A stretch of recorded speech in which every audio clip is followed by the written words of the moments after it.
Hello, welcome back. So in this lecture, we'll be learning how to change units in Solidworks. To start, let's open the file we were previously working on, which is the shaft arm.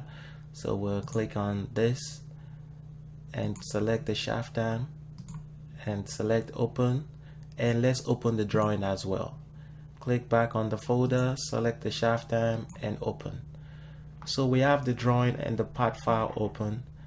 And one trick that I use to navigate between both files that I have open in SolidWorks right now is you press the R button. So the R button brings up your recent documents, and you can select whichever one you want to navigate to. So remember the R button.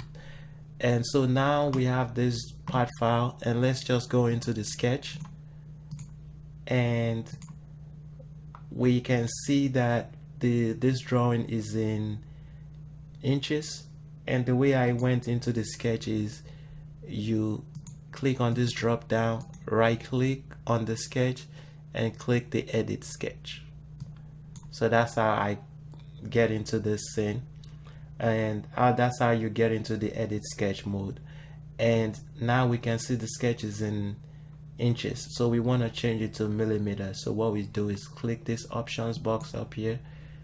We want to go into document properties, units, and inches we want to change it to millimeter. And over here you can change how many decimal places you want it and the angle and all that stuff, and you'll click OK. As you can see, now the sketch has been changed to millimeters, and we can exit out of it. Now this document is in millimeter. Let's press the R button and select the drawing.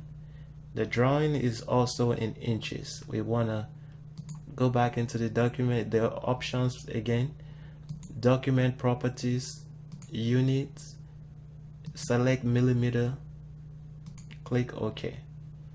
As you can see, the unit has changed to millimeters.